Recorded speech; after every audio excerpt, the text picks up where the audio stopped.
리틀 도서관, 매주 한 권, 휴먼 터치.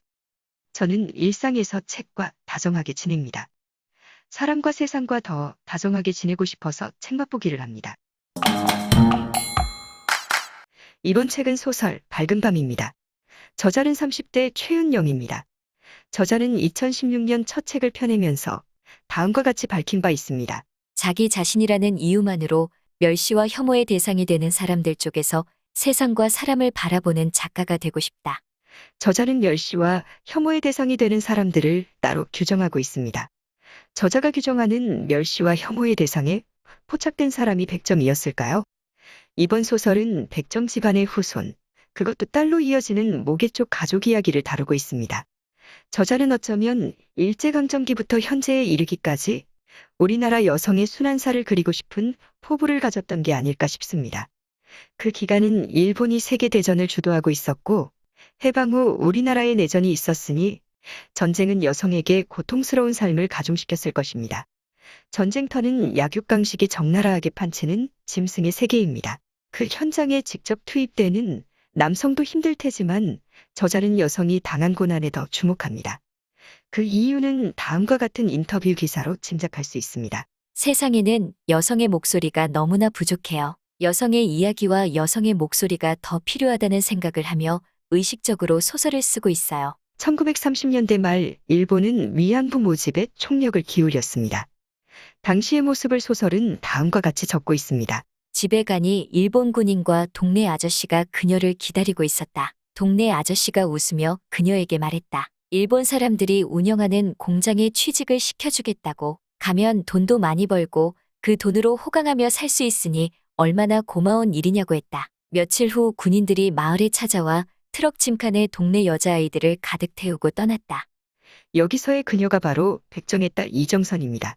이정선에게 다가가 웃으면서 설득하고 있는 사람은 동네 아저씨입니다. 이 동네 아저씨는 아마 위안부에 관한 역사적 진실에 대한 내막을 어느 정도 알고 있을 듯합니다. 현장에서 직접 위안부 모집에 나선 사람이니 말입니다. 그런 동네 아저씨는 당시 우리나라 방방곡곡에 있었을 것입니다. 그렇지만 그 많은 동네 아저씨 중 단 한 명의 목소리도 우리 사회에서 부각된 적이 없습니다.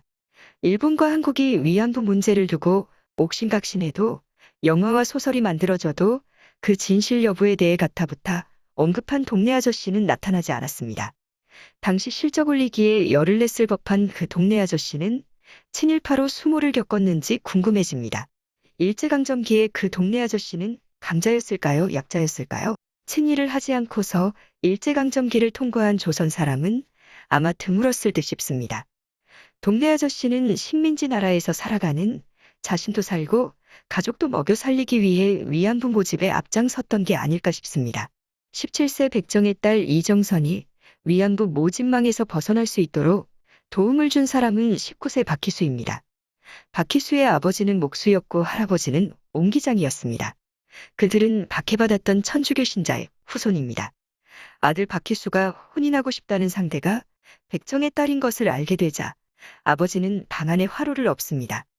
백정은 개나 말보다도 못한 취급을 받던 시절이었으니 인간은 귀천이 없다고 배워온 천주교 신자인 아버지였지만 백정의 딸을 며느리로 받아들일 수는 없었나 봅니다. 하지만 이정선에게 마음이 끌린 박희수는 가족 곁을 떠나기로 결단을 내립니다. 위안부 모집에 혈안이 된 군인이 그녀 주변에 얼쩡대는 것을 보았기 때문입니다. 개성으로 떠나기 전 두 사람을 소설은 다음과 같이 그리고 있습니다.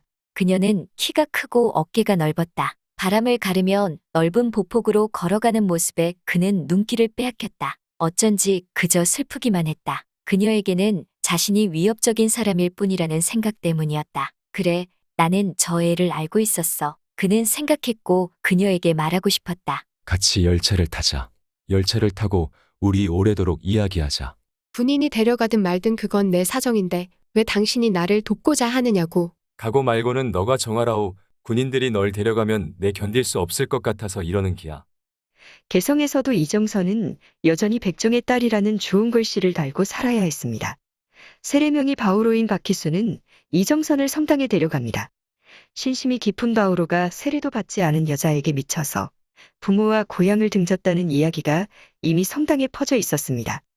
박희수는 아내 될 사람을 위안부가 될 위기로부터 구제한 일을 사람들이 인정해 줄 줄 알았습니다.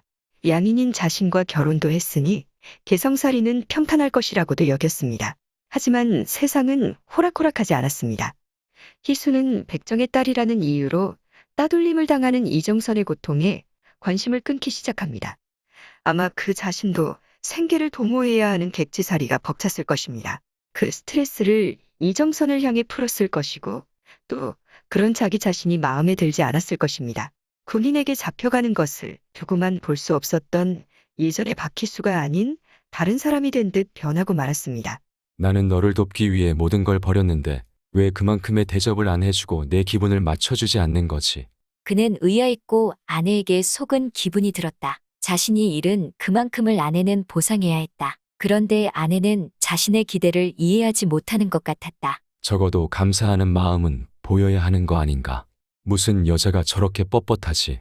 그는 자신과 달리 당당하고 강인한 그녀가 속으로 자신을 비웃고 있지는 않을까 염려했다. 아내는 그저 자기 할 일에만 집중하는 것처럼 보였다. 처음부터 양인이었던 것처럼 굴다니 백정인 주제의 말이다.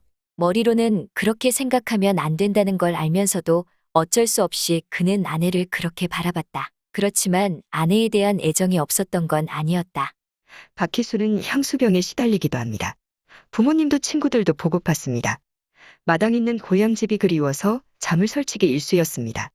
부모가 정해준 여자와 결혼을 했더라면 좋았을 텐데 하고 어리석은 후회도 합니다. 당시 박희수의 복잡한 심경을 소설은 다음과 같이 표현합니다.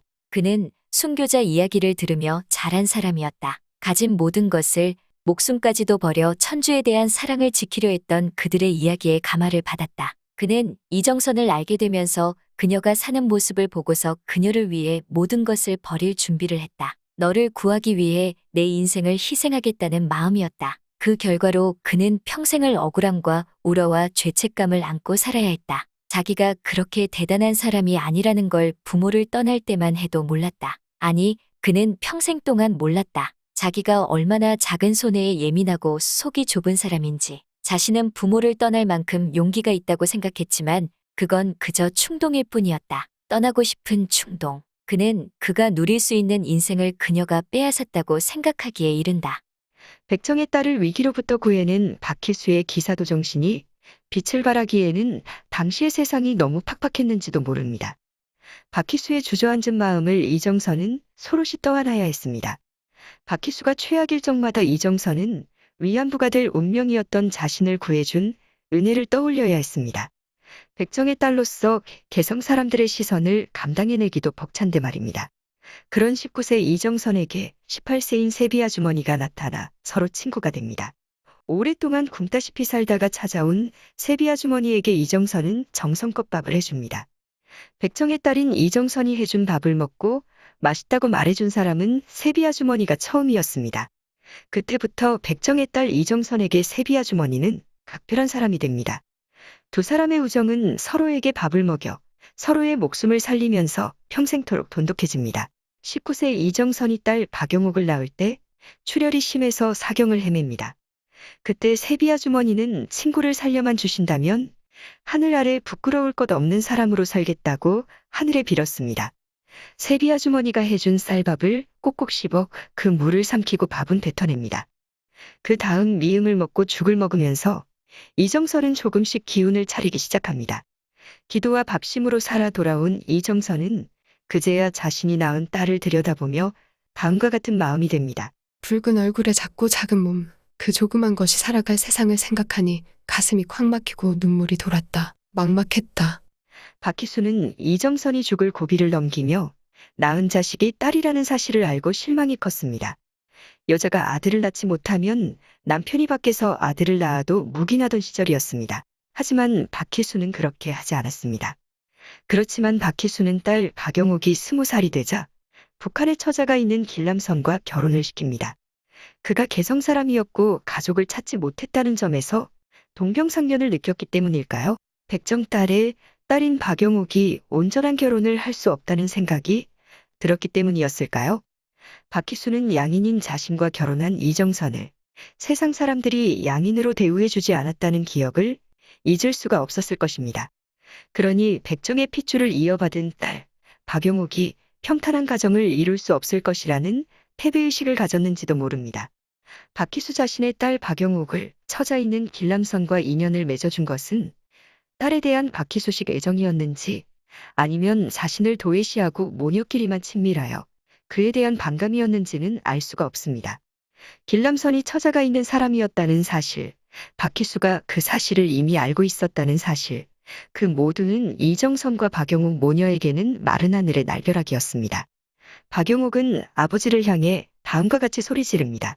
아바이 죽어버려요. 당신 돌아가셔도 내래 흘릴 눈물은 없습니다. 아바이 산소에도 거름하지 않을 거고 내는 아바이를 잊을 겁니다. 돌아가서 우리 없는 곳에서 죽으란 말입니다. 박희수는 몇 달 뒤에 속초의 한 대로변에서 버스에 치여 죽었다. 목격자들은 버스가 빠른 속도로 달려오는데도 그가 천천히 길을 건넜다고 말했다. 버스 기사가 브레이크를 밟았지만 소용없었다. 그는 이미 직사한 후였다. 딸은 아바이에게 죽어버리라고 했고 그는 그 말대로 죽었다. 박희수의 죽음은 가슴을 아리게 합니다. 얼마나 삶이 고단했으면, 얼마나 삶이 마음먹은 대로 되지 않았으면 살고자 하는 동물적 본능까지 사그라뜨리게 했을까 싶어서 말입니다. 박희수는 이정선에게 말하곤 했습니다. 세상 사람들은 하느님 아래에 모두 평등하며 어느 누구도 더 존귀하거나 비천하게 태어나지 않았다. 고 말입니다. 그 말을 이정선은 뜬구름 잡는 소리라고 속으로 빈정거렸습니다. 박희수가 이정선의 그 비웃음을 몰랐을 리 없습니다. 신앙과 인습 사이의 괴리감이 워낙 컸을 그 당시를 생각하면서 박희수의 죽음을 애도하게 됩니다. 길람선은 그 옛날 박희수와 마찬가지로 자신이 박용옥을 구제해 주었다고 여겼을지 모릅니다.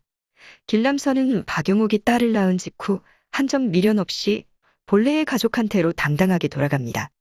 돌아갈 수밖에 없는 길람선을 이해하면서도 그가 백정의 딸과 그 딸을 함부로 여겼던 악의적인 심성은 고약해 보입니다. 이정선은 딸 박용옥이 혼자 되어 길미선을 키우는 모습을 일평생 지켜봐야 했습니다.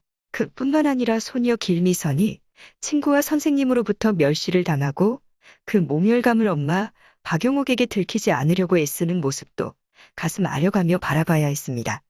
이정선, 박용옥, 길미선 세 여자가 합심해서 사는 모습을 옮겨봅니다. 어떤 교사들은 부모가 제대로 보호해줄 수 없는 집에 아이들을 골라 괴롭히곤 했다. 책 잡히지 않기 위해 애를 써야 한다는 것, 그게 표적이 된 아이의 생존 방법이라는 것을 길미선은 본능적으로 알았다. 괴롭힘 당하지 않기 위해 매 순간 최선을 다해 버텨야 한다는 생각을 할 때면 세상에 혼자 남은 듯한 기분이 들었다. 집으로 돌아가야지 하면서도 발이 떨어지지 않아 해변에 가는 날이 많았다. 그때마다 이정선은 손녀 길미선을 찾아냈다. 그때 너에게 누군가 있다라는 마음의 속삭임을 길미선은 기억했다. 이정선은 딸 박용옥과 소녀 길미선을 남겨두고 죽음을 향해 떠납니다. 그 길에서 다 늙은 얼굴로 이정선은 자신의 엄마를 부릅니다. 아이도 아닌데도 말입니다.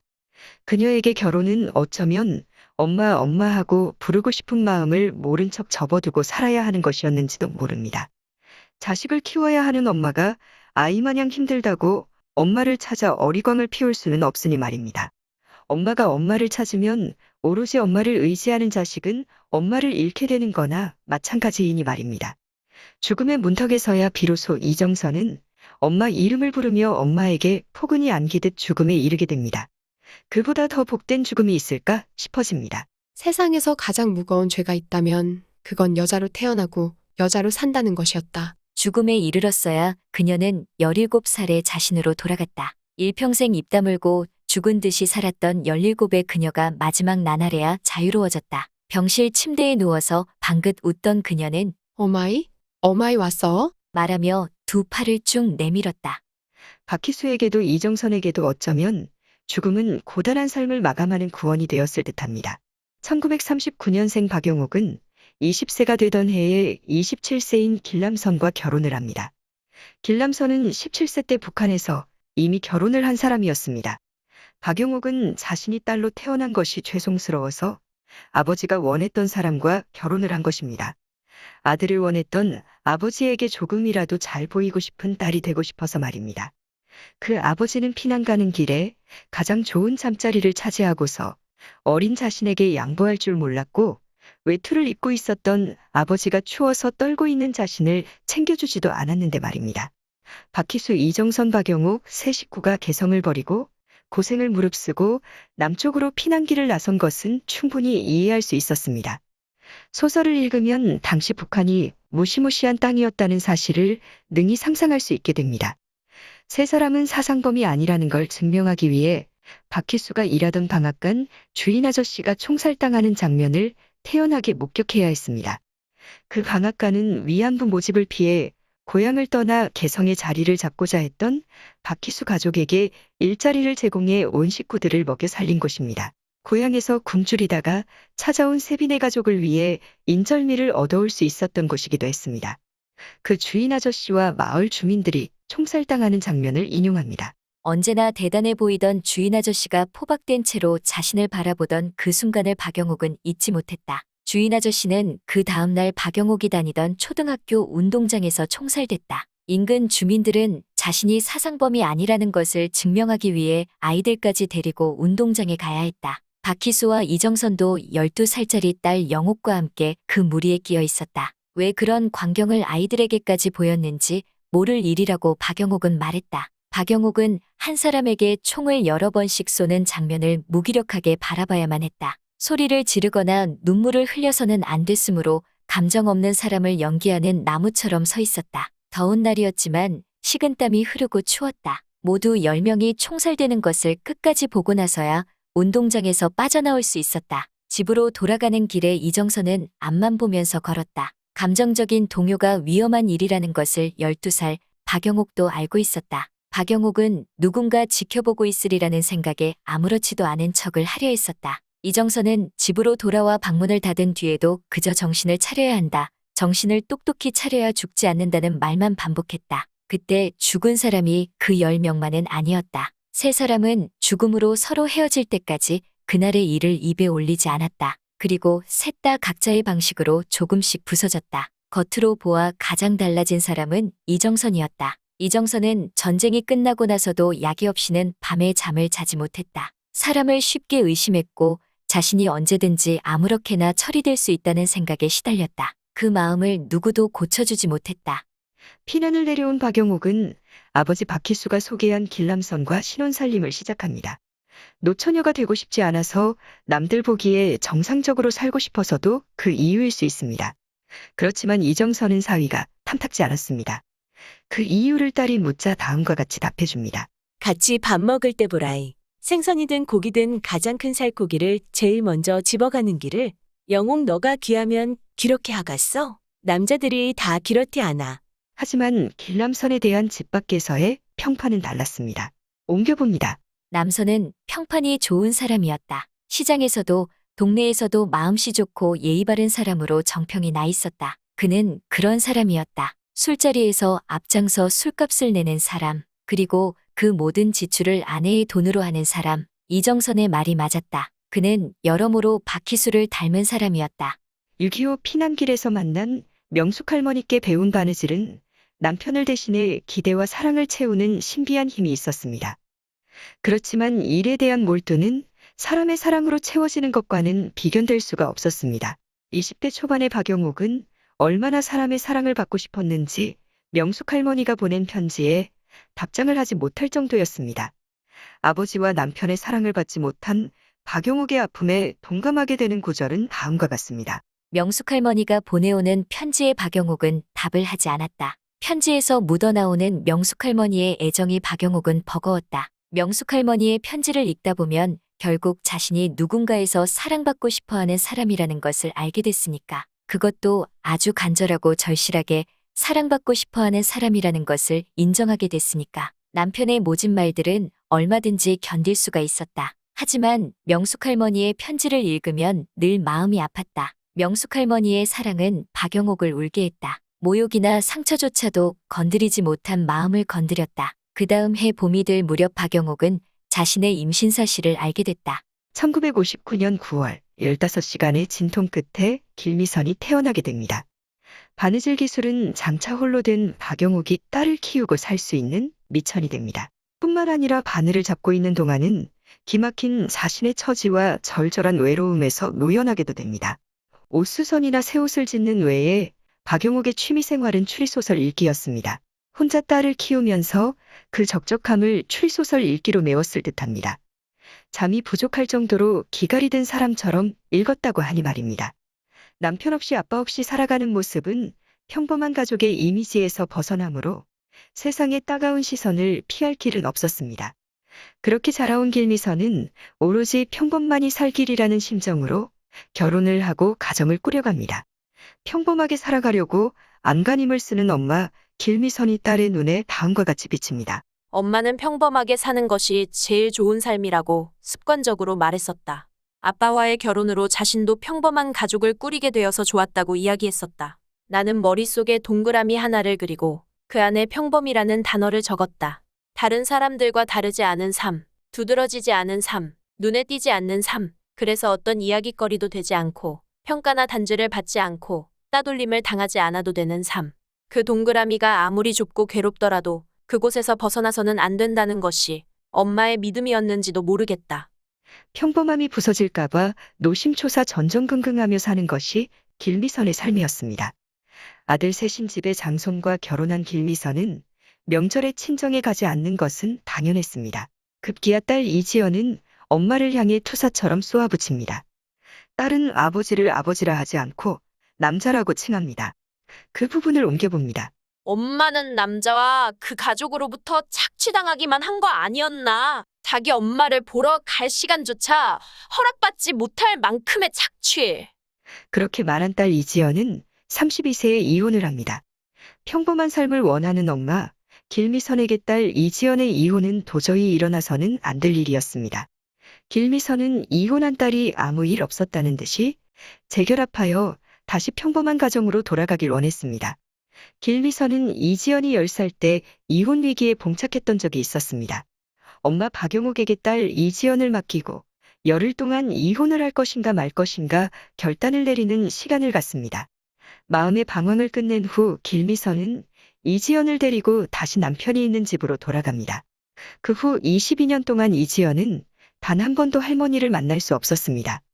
길미선은 평범하게 살지 못했던 자신의 어린 시절을 또다시 자신의 딸 이지연에게 대물림할 수는 없었던 것입니다. 길미선에게 평범한 가정을 지키는 것은 참으로 어려웠는지 평소에 늘 다음과 같이 이야기합니다. 남자는 여자 때리지 않고 도박 안 하고 바람만 안 피워도 상급에 든다. 그 이상을 기대해서는 안 된다. 아내가 스스로 뒤집어 쓰고 있는 굴레를 남편은 약점으로 삼기도 했을 것입니다. 이지연의 아빠는 이혼을 결심한 딸에게 다음과 같이 말합니다. 남자가 바람 한 번 피웠다고 이혼이라니 말도 안 된다. 김서방이 받을 상처를 생각해라. 마음을 넓게 먹어야지 사람들 다 그러고 살아. 그렇지만 딸 이지연은 32세에 이혼을 합니다. 엄마의 염원이 딸에게까지 가닿을 수는 없나 봅니다. 70대인 박영옥은 소녀 이지연의 결혼식에 초대받지도 못했는데 이혼했다는 소식을 접합니다. 오랫동안 딸 길미선과 절연한 채로 지내다 보니 먹는 약이 한 줌이 될 때까지도 욕실에서 미끄러져 갈비뼈에 금이 가도 보살핌을 받거나 의지할 사람이 없습니다. 이제 그렇게 혼자 해결하며 사는 것이 습관처럼 굳어졌습니다. 70대 박영옥은 농사일 도와주는 노부로 살아갑니다. 일이 없을 때는 누워서 텔레비전도 보고 노인정에도 갑니다. 자신이 죽으면 연락이 닿을 곳이 바로 노인정밖에 없습니다. 그렇지만 박영옥은 분홍색, 은색, 장밋빛 패딩을 입고 다니는 멋쟁이입니다. 샛노란 끌차를 끌고 싱싱한 과일을 사기 위해 청과물 시장을 찾기도 합니다. 매달 개모임 날에는 제일 좋은 옷을 골라 입고 머리도 한껏 꾸미고서 친구들을 만나고 모은 돈으로 제주도 여행을 가기도 합니다. 씩씩하게 잘 살아가는 박영옥 앞에 이혼한 이지연이 나타납니다. 22년 동안 한 번도 본 적이 없으니 손녀가 자신을 알아보지도 못합니다. 이혼이 힘들어서 그랬을까요? 이혼이 얼마나 힘든 것인지 소설은 절절하게 묘사하고 있습니다. 국도를 달리다가 가슴이 심하게 뛰고 숨쉬기가 어려워 갓길에 잠시 차를 세워둔 적도 있었다. 마음의 보호대 같은 것이 부러진 기분이었다. 덜 느낄 수 있도록 고안된 장치가 사라진 것 같았다. 몸이 얼어붙을 듯 추운데도 누운 채 파도 소리를 들은 날도 있었다. 창을 닫아야 하는데 몸을 일으키기가 어려웠다. 물컵에 물을 따라 마시는 것조차 엄두가 나지 않아서 입이 말랐다. 거울을 보면 근육이라고는 찾아볼 수 없을 정도로 마른 내가 있었다. 겨울이 끝나갈 무렵 추우면 창문을 닫고 목이 마르면 물을 따라 마시는 내가 보였다. 여전히 어려운 밤을 보내면서도 예전처럼 몸을 쥐어짜며 울지는 않는 내가 보였다. 2시간, 3시간을 이어 잘 수 있는 내가 보였다. 그렇지만 나아지고 있는 걸까? 라는 질문에 선뜻 그렇다고 답할 수 없었다. 마음이라는 것이 꺼내볼 수 있는 몸속 장기라면 가끔 가슴에 손을 넣어 꺼내서 따뜻한 물로 씻어주고 싶었다. 깨끗하게 씻어서 수건으로 물기를 닦고 해가 잘 들고 바람이 잘 통하는 곳에 널어놓고 싶었다. 그러는 동안 나는 마음이 없는 사람으로 살고 마음이 햇볕에 잘 마르면 부드럽고 좋은 향기가 나는 마음을 다시 가슴에 넣고 새롭게 시작할 수 있겠지. 가끔은 그런 상상을 하곤 했다. 이지연의 마음은 회복되어야 하고 회복될 것입니다. 그녀는 엄마 길미선의 건강을 위해 함께 산책을 해야 하고 갈비뼈에 실금이 간 할머니 박용옥을 차에 태워드리기도 해야 하니까 말입니다. 백정의 딸에서 딸로 이어지는 세 사람은 서로를 할킬 때도 있지만 끈끈한 연대를 유지하며 살아갈 힘을 냅니다. 그런데 세비 아저씨와 세비 아주머니의 딸 김희자는 혈통으로 맺어진 유대감 없이 오직 홀로 살아냅니다. 대학생 때 고아가 된 그녀는 수학 공부를 잘하여 독일에서 세계적인 암호 박사가 됩니다. 조국을 빛낸 해외 동포 시리즈, 다큐멘터리의 주인공이 되어 어느 날 박영욱이 보는 텔레비전 화면에 나타나게 됩니다. 박영욱과 김희자는 어린 시절 함께 놀던 친구였습니다. 그들의 엄마 이정선과 세비 아주머니가 절친이었듯이 말입니다. 그런데 70대가 되고 보니 박영욱은 과수원 노비 되었고 김희자는 암호 박사가 되었습니다. 혈통의 연대 없이도 자립에 성공한 김희자입니다. 김희자가 국비 장학생으로 공부를 할 때 박영욱은 엄마와 딸의 생계를 도맡아야 했습니다. 공부를 하는 김희자와 바느질로 가족 생계를 책임지는 두 사람 사이는 점점 서먹해져 갔습니다. 두 친구가 헤어짐에 이르는 경위를 소설은 다음과 같이 묘사하고 있습니다. 세상 천지에 혼자가 된 희자에게 가혹해지고 싶지 않았지만 좋은 표정을 유지하기가 힘들었다. 희자가 약혼자와의 혼사를 깨고 독일로 유학을 가겠다고 했을 때도 박영옥은 고운 마음으로 희자를 대하지 못했다. 너는 여자애가 겁도 없다. 여자 혼자서 몸이나 온전히 부지할 수 있겠냐. 희자를 걱정해서 한 말이었지만 희자는 자신을 지지해주지 않는 영옥에게 화를 냈고 영옥 또한 희자에게 노여움을 감출 수 없었다. 결국 희자가 독일로 떠날 때까지 둘 사이의 틈은 메워지지 않았다. 다큐멘터리 속에서 김희자는 다음과 같이 말합니다. 아버지가 일찍 돌아가시고 어머니 혼자서 저를 키우셨습니다. 어머니가 늘 하시던 말씀이 큰 공부해야 한다. 멀리 가야 한다는 거였어요. 일제 때 태어나신 분이에요. 여자 팔자는 어떤 남자를 만나느냐에 달렸다는 말이 그 시대 사람들에게는 절대적인 믿음이었잖아요.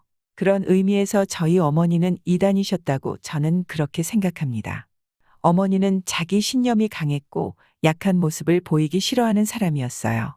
나를 데리고 늦가을에 대구로 피난을 가는데 어머니가 자꾸 농담을 하면서 바들바들 떨던 것이 기억나요. 나는 어머니가 추워서가 아니라 무서워서 떨고 있다는 걸 알았어요. 어머니는 일평생이 그런 식이었죠. 바들바들 떨면서도 제 손을 잡고 걸어갔어요.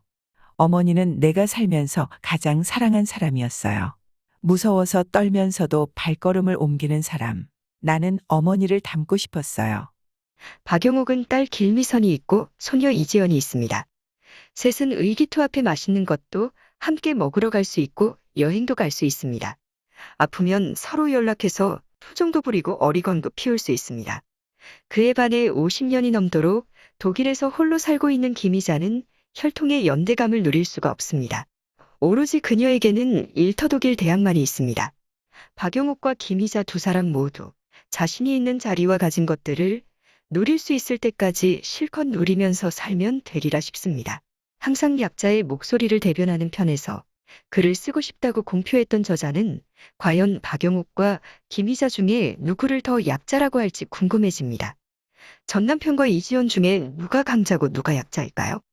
저자 자신은 스스로를 강자와 약자 중에 어느 쪽에 속한다고 여기는지도 묻고 싶습니다. 우리는 먹이사슬 내에서 목숨을 부지하는 한 약자이면서 동시에 강자입니다. 그것이 책 제목 밝은 밤의 의미가 아닐까 싶습니다. 우리는 누군가에게는 약자이면서 누군가에게는 강자여야만 살아갈 수 있습니다. 그러니 모든 사람들을 바라볼 때 약자라든가 강자라든가 하는 의식 없이 그가 백정이든 양반이든 그냥 그 사람 그대로의 생명을 존중하면 되지 않을까 하는 소심한 생각을 해봅니다. 책맛보기를 마무리 지으면서 이혼한 이지연이 다큐멘터리에서 세비 아주머니가 딸 김희자에게 해주었다는 말을 떠올리는 그 장면을 남기며 책을 덮습니다. 세비 아주머니는 직계 혈통이 아닌데도 이지연은 그분의 말씀과 마음을 오래 기억하고 싶은가 봅니다. 그건 아마 세비 아주머니가 혈통 너머의 차원으로까지 나아가라고 했기 때문인 듯합니다. 김희자 박사에게 갈 수 있는 한 가장 멀리 가라고 했던 세비 아주머니의 말을 나는 종종 생각했다. 자신의 딸이 다른 차원으로 가기를 바랐던 마음이었겠지. 자신의 딸이 더 가벼워지고 더 자유로워지기를 바랐던 세비 아주머니의 마음을 나는 오래 생각했다. 이만 책맛보기를 마칩니다. 지금까지 리틀 도서관 매주 한 권 휴먼터치 황진이었습니다. 책맛보기는 그저 제가 경험한 책, 사람, 세상 이야기일 뿐입니다. 이야기하다 보면 사람이 덜 된 저 자신을 즐겁게 발견하게 됩니다.